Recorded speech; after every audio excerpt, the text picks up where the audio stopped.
Kyle. Hi, my name is Arceli. Okay, so from what place in the Philippines were you born? I was from southern Philippines, Mindanao.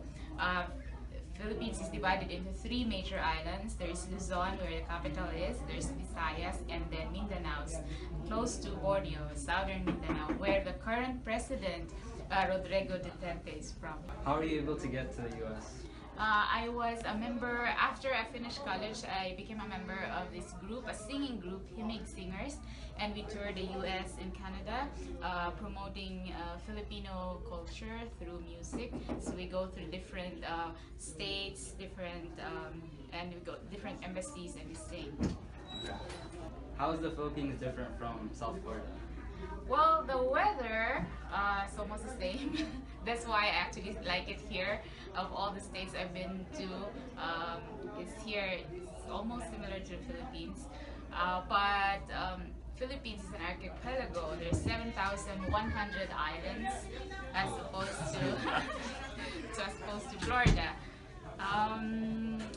The culture, of course, it's so much difference. Like here is a melting pot. In the Philippines where I grew up, it's Filipinos. There's no other people. Like there's really no difference. Like that's why it's so easy with regards to discipline. It's just like I guess off the record already, but it's so easy for us to follow our parents because all our parents from the same town have the same kind of like expectation with their kids. So we have the same curfew.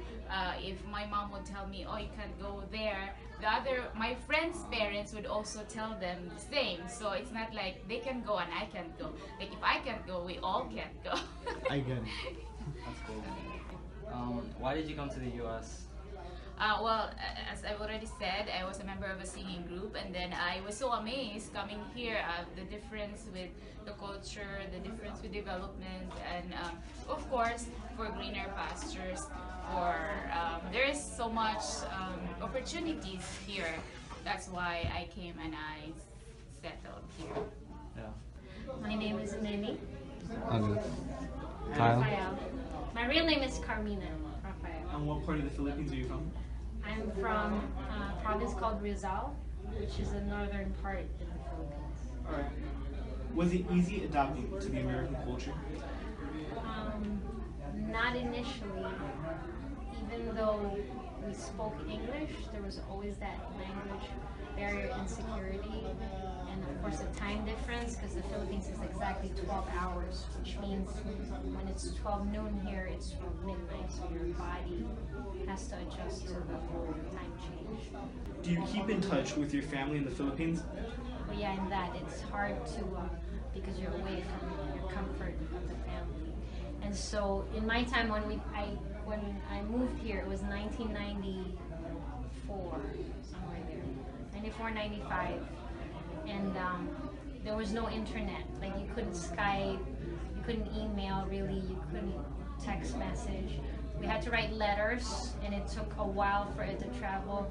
Or you can do a phone call, which was like $3 a minute. I mean, something ridiculous. So you only really called on special occasions, and then it was hard, because you don't get to hear their voice.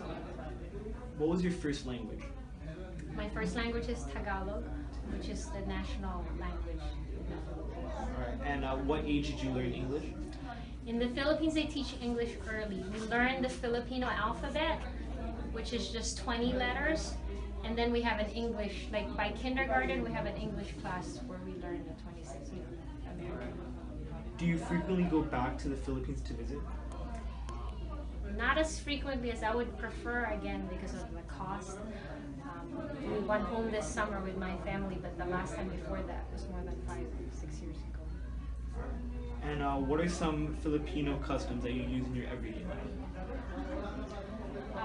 We pray before meals, but that's a Christian, which is more than 85%. More than 70% is Catholic, and more than 80% are Christian. So we're predominantly prayerful people. And then there's a custom, like if you meet some Filipino older, you put your forehead to their head. It's called mano. It's like a blessing. It's how you bless the younger generation. So that's something we try to. And then it's a term called po and opo, which is yes or no. Oh no, it's a respect. And of course my kids would know this. We call our older brothers kuya, and anybody that is a little older than you, if you want to show respect, you call them kuya. And then sister, an older female, or especially your sister, you call ate, which is like big sister. Kuya is big brother. And how do you Filipinos treat your family? We hold authority really highly. In my culture, you defer to elders. And like when I was growing up, if there are guests in the house, we don't leave where we are until we're told to come down. They kind of have a say to everything we do until we leave the house, until we're old enough to leave the house. We don't necessarily look people in the eye, which is one other thing I had to learn coming here. Because we were trained that to look at an older person or someone in authority in the eye is disrespectful. So here it's the other way around. Hi, I'm Joe. What's your name? My name is Sherman Mercado. All right. So, how were you able to get to the U.S.? Well, I was able to get here through work. I'm a physical therapist, and I came here back in '96. So that's how I was able to get to the U.S. Through work. All right. And where were you born? I was born in Quezon City, in the Philippines. That's part of the bigger, in the city, Manila, which is the big capital. Yes. Do you keep in touch with your family in the Philippines? I still do. Now technology, with technology, it's a little bit easier to keep in touch, even though we're far away. We Skype, and I think everybody Skypes everywhere, so that's how I keep in touch with them. And what's the first language that you learned in the Philippines? Well, there's several different languages in the Philippines. So my main language, or dialect, we call them dialects, is Tagalog, which is the main dialect that everybody learns growing up. So that's my first language. And then my mom speaks another language, which I learned too. And then English is actually, we called it a secondary language, because when we go to school, basically we learn Tagalog, which is our language, and English. So English is actually the second language for me. And when did you learn English? So in elementary school, so elementary. in kindergarten we were already practicing English. So that's why it's not as hard to adapt to the English language for me, because we were already speaking that since we were kids. What's your favorite Filipino dish? Oof. I guess my mom's cooking. So a Filipino dish. Where my mom comes from, the Filipino dish that they make is based on coconut milk, which is similar to Thai food. If you're not familiar with that, it's kind of similar to Thai food. So where my mom comes from, they like spicy food with coconut milk. So anything that has coconut milk and spicy, I like that. So it could be meat or vegetable. It doesn't matter as long as it's made that way. And do you believe your culture is strong now than before in the Philippines?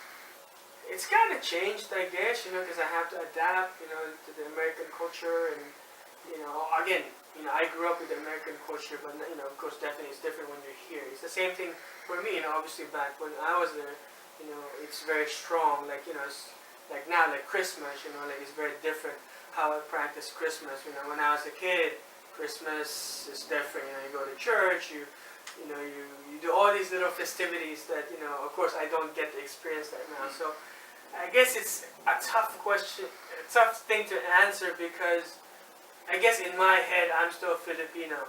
It doesn't matter where I am, even though it's not easy for me to practice what I used to practice. But I have a child, and I do introduce her to the culture. It's not easy. It's not easy to practice if you're not there. And I don't have people close to me that I could just, you have a strong Latin or Spanish community, so anywhere you go, it's kind of like probably familiar, For me, it's not the same. It's, I guess I meet the Filipinos when there's activities, you know. So it's not easy, you know, but you know, I think it's still there. It's just practicing is not. I don't get to practice it as much as I would want to because you know, I'm not there. It's kind of different. It's a different feeling, you know. So Okay, thank you so much. no problem. Appreciate it.